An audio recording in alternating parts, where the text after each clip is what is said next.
and welcome to This Thing's Got Problems. I'm Eric, and the thing that's got problems this week is we're not doing the C10 this week, although there'll be some work going on, but you're not going to see that video till, next week, possibly the week after. Aluminum Harley-Davidson wheels, not stock. I think they're aftermarket wheels. This thing, excuse me, I'm choked up thinking about it. I'm pretty sure this motorcycle was pulled out of the ocean, so it's got the corrosions. And along the lines of how we do forks is kind of how we're going to do these wheels, all by hand, no special tools, just a few little products here and there, and yeah, should be good. As for the C10, those videos, as I've said before, they're longer, they're goofier, they're probably more for entertainment. They're not how to do things, they're how I do things. And if you want to watch those, I mean, the last one, from what I've heard from the people that have watched, they're like, it's pretty good. So if we're still working on a frame. There's really not much exciting there. But, for entertainment, if you got nothing going on, like what's on TV? Nothing. No, they're all on strike, right? Nothing's happening. Watch that instead. But the shorter how-tos, okay, more serious. We'll show you how to do something like this one. And go. And here we go. My word. Yep, this is actually a pretty new bike, honestly, so I don't know what's going on here, but I'm going to guess it sat outside its entire life. We got the corrosion, we got rust, we got crusties, we got brake dust, we got possible roadkill. It's got it all. It's not good. You'll see this a lot in untreated or uncoated, I should say, wheels, typically Harley stock wheels. When you putter up for the winter and you get like a sweaty garage floor, this will happen. This will also happen with hot rods that got like a center line type of wheel. Anything bare aluminum, any type of moisture, any little hint of salt, the dust, even if you don't see it, that last ride of the year, if you don't get it clean, this is going to happen. Also to your forks and anything else, chrome might start pitting, this and that. So, what we're using is my old bestest friend right here, the Spray Away Glass Cleaner and some red Scotch-Brite. You're going to want she's the heavy-duty Scotch-Brite. You're going to want to use that, and we're just going to give her.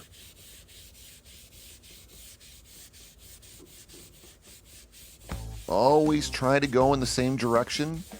So when it comes to polishing it out, you're still going to see, like machining lines. You kind of want it to look like a stock machined wheel. You don't want a crosshatch. That's for cylinder walls.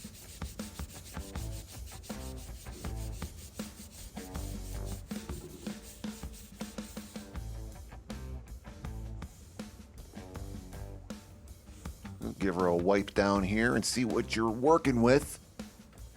And this harsh Scotch-Brite is going to be the thing that does the majority of the work in taking out the pitting and the corrosion and, that white crusty salt air, whatever, got to it and caused the oxidation. This is your initial scrub down. This is the one you want to concentrate the most on.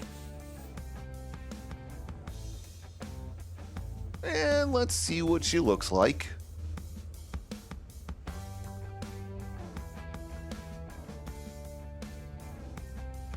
So there you go. See how it's getting rid of the pitting and the grossies, and you're kind of left with a machined look. And go all the way around the lip, and dig your fingers in there. Don't leave, where that lip, where there's that 90 degree. Don't leave that alone. You want it even. Like so. Actually, at that point, I could have done more in there. But that's the look you're going to go for at this stage. And it's just time to give her.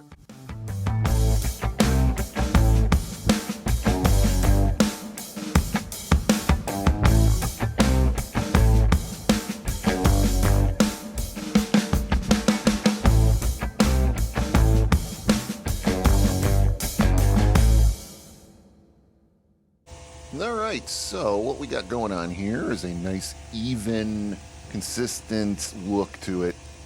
It's brushed aluminum now. Some people like this look. If that's you, you can stop. You're done here. If you want to continue on, we're going to go to 0000 steel wool, my old friend, and we're going to do the exact same thing again, going all the way around it, and you'll start seeing, like, aluminum's a dirty metal. It'll start turning black when you know you're doing some work. So let's time lapse this, and we'll get to that stage and show you that.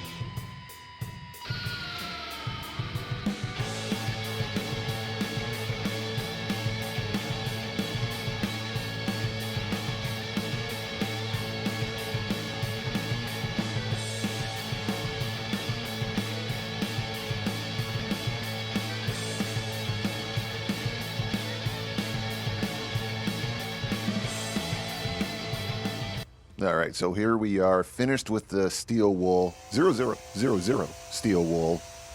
And again, if this is a look you like, where it's semi-polished, you're done. Roll with it. Keep it clean, keep it washed. Occasionally you'll have to go back over it and do it again to brighten it back up. But if you want to go a little more polished, I would have believed it. Is that a word? Sure, it is now. He's wash bin. Give it a little hell here. I'm going to use, I believe this was some Adams metal polish. Normally I like the Mothers. It's been around since cavemen have roamed the earth. But this stuff's pretty new, and I just wanted to give it a try, and it does a pretty decent job. And that air compressor. My God, what the hell? Anywho's. Again, I like going in the same direction because there's still going to be marks.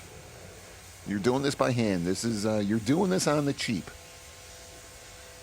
You know, if there was a machine involved, then, you know, go at it. But, you know, this, you know, try to just stay the same direction with what you're doing, and it's going to look way more pro.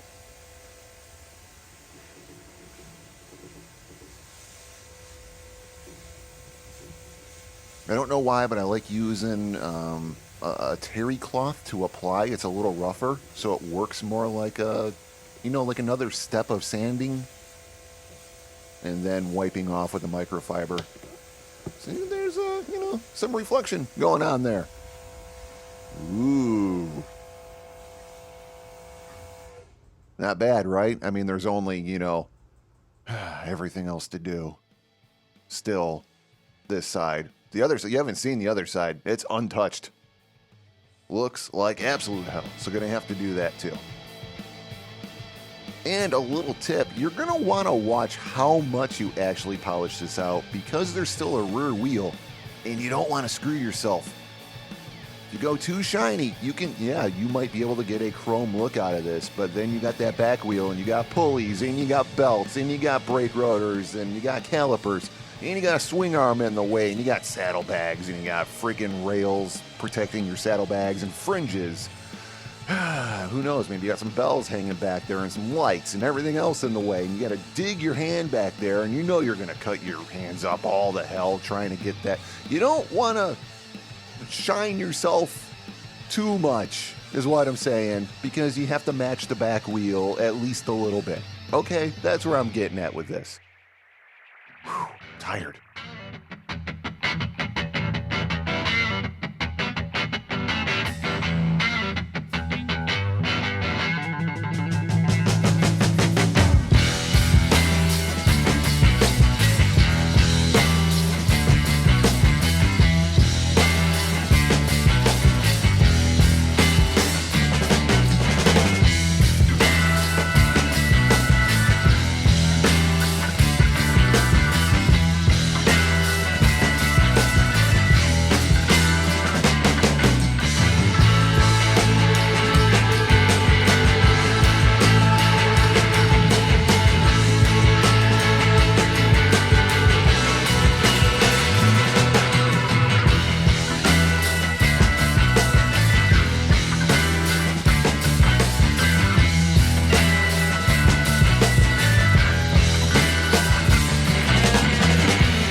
background song has run out, but this is just showing you in real time times 2. It's doubled how long this actually takes to do it by hand. But I mean, in the end, it's going to be worth it.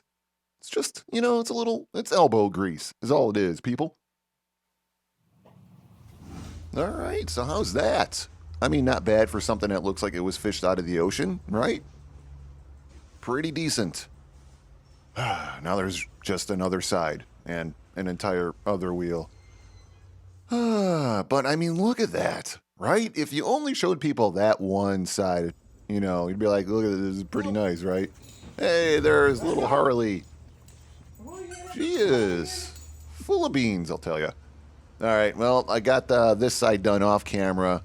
Took the rotor off, scrubbed that down with some of Adam's iron cleaner remover, that stuff, and a Scotch-Brite pad. Believe it or not, it takes rust off really well, and then the rotor doesn't re-flash rust when you rinse it off. Yeah, make sure you torque back to specs. Oh my God, there's that rear wheel I was telling you about. It is a thing of nightmares, so that will also have to be done. So there you go. Hopefully, well, for one, hopefully you don't run into that issue to begin with, but if you do, by hand, you can do enough to, get it back to decent looking. As for everything else going on, thanks for liking and subscribing. It's a huge help. If you can do that, that's great. Don't really think anything else is going on other than, the usual. I'll get to more of this at some point. It's getting colder, so that is going to make things a little bit more difficult, but we'll do what we can do right now. I think the goal is to get paint on everything I can get paint on before it's too cold to do that, and then we'll take it from there. And I gotta order parts. I need so many parts.